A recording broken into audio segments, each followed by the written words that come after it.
हनुमान चालीसा का पाठ तो हम सब करते हैं, लेकिन क्या कभी सोचा है कि इसके अंदर वो कौन सी शक्ति छिपी है जो वाकई में जिंदगी बदल सकती है। आज हम इसी पर बात करेंगे, एक खास विधि के बारे में जो एक साधारण पाठ को एक चमत्कारी अनुभव बना सकती है। अक्सर ये सवाल आता है मन में, है ना, कि भाई सालों से पूजा पाठ कर रहे हैं, भक्ति कर रहे हैं, लेकिन जिंदगी तो वहीं की वहीं है। हमारी प्रार्थनाएं जैसे सुनी ही नहीं जा रही हैं। तो इसका जवाब पता है कहाँ है? शब्दों में नहीं, बल्कि हमारे पाठ करने के तरीके में। देखिए, असल बात यह है कि कमी शब्दों में है ही नहीं, कमी है उनके पीछे छिपे भाव में।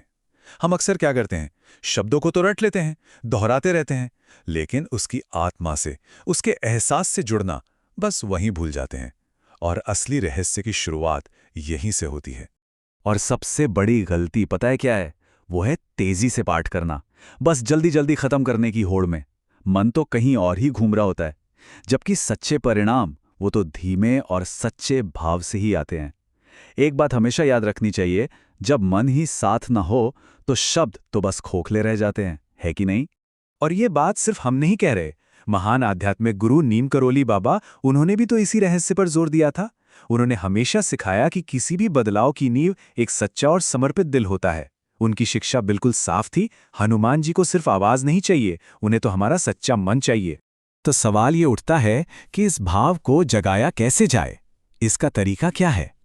खैर, इसके लिए खास 5 कदमों वाली विधि बताई गई है। एक ऐसी विधि जो पाठ को सचमुच में बहुत प्रभावशाली बना सकती है। चलिए इसे समझते हैं। लेकिन इन स्टेप्स को जानने से पहले एक सबसे जरूरी बात समझनी होगी। ये जो तरीका है ना, ये स्पीड के बारे में बिल्कुल नहीं है। ये है गहराई और ईमानदारी के बारे में। कहते हैं ना, भगवान भाव के भूखे होते हैं, शब्दों की गिनती के नहीं। तो ये पूरी प्रक्रिया कैसे काम करती है? देखिए, ये शुरू होती है एक साफ इरादे से, फिर ध्यान से पाठ करने पर आगे बढ़ती है और खत्म होती है पूरे समर्पण पर। हर एक कदम का अपना एक बहुत गहरा मतलब है। तो पहला और सबसे जरूरी कदम वो है संकल्प। संकल्प मतलब पाठ शुरू करने से ठीक पहले खुद से और हनुमान जी से किया गया एक छोटा सा शांत वादा कि मेरा पूरा ध्यान यहीं रहेगा। ये एक छोटा सा संकल्प ही, यकीन मानिए, आपके पूरे अनुभव की दिशा तय कर देता है। अब आता है इस विधि का सबसे शक्तिशाली हिस्सा। ये है चौथा कदम। जब आप इस चौपाई पर पहुंचे, संकट ते हनुमान छुड़ावें, तो उस पल रुकना है और अपने जीवन की सबसे बड़ी मुश्किल, सबसे बड़े संकट को याद करना है। और फिर बस मानसिक रूप से उस समस्या को पूरी तरह हनुमान जी को सौंप देना है, इस अटूट विश्वास के साथ कि अब वो इसे संभाल लेंगे। ये समर्पण का एक बहुत ही पावरफुल मोमेंट होता है, वो पल जब आप सच में अपना बोझ हल्का करते हैं। और आखिर में 5वां कदम, और ये बहुत जरूरी है। इसमें कुछ मांगना नहीं है, बल्कि पाठ खत्म होने के बाद शांति से बैठना है और सिर्फ धन्यवाद देना है। बस ये विश्वास करना है कि सब ठीक हो जाएगा, क्योंकि सच्ची भक्ति मांगने में नहीं, सौंप देने में है। तो ये जो 5 कदम हमने देखे, ये सिर्फ एक बार करने के लिए नहीं है। ये एक समर्पित साधना का हिस्सा है, जिसे एक खास समय तक करना होता है। और इस विधि की असली ताकत इसकी निरंतरता में है। इसे लगातार 11 दिनों तक करना है, बिना एक भी दिन छोड़े। ठीक इसी तरह इन्हीं 5 कदमों के साथ इस पूरी साधना की चाबी यही 11 दिन की निरंतरता है। और एक बात, इससे जो पहले बदलाव दिखेंगे ना, वो बाहर नहीं, अंदर होंगे। ये साधना अंदर से बाहर की ओर काम करती है।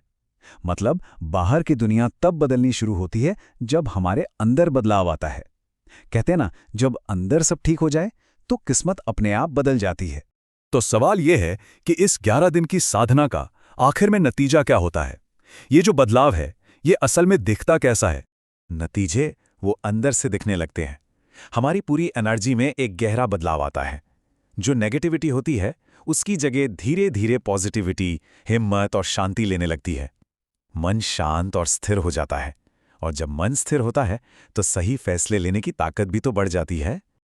और जानते हैं, चालीसा की एक चौपाई में ही इस पूरे रहस्य का सार छिपा है। मन कर्म वचन ध्यान जो लावे, मतलब जब कोई अपने मन, अपने काम और अपनी बातों को यानी अपने पूरे वजूद को एक सीध में, भक्ति में लगा देता है, तो फिर कोई भी संकट उसके सामने टिक नहीं सकता। तो आखिर में हमें यह समझना होगा कि हनुमान चालीसा सिर्फ शब्द नहीं है, ये एक जीती जागती ऊर्जा है, एक शक्ति है जो साधना करने वाले को अंदर से साफ करती है, उसे शुद्ध करती है और उसके हर डर को खत्म कर देती है। और ये सब हमें एक आखिरी सवाल पर लाकर छोड़ता है कि क्या जिंदगी के सबसे बड़े चमत्कार सबसे सरल, सबसे ईमानदार तरीकों से ही होते हैं? ये विधि हमें यही याद दिलाती है कि गहरे बदलाव के लिए बड़े बड़े मुश्किल अनुष्ठान नहीं चाहिए, बस एक सरल और सच्चा दिल चाहिए। कभी कभी बस एक सच्ची प्रार्थना ही पूरी जिंदगी बदलने के लिए काफ़ी होती है।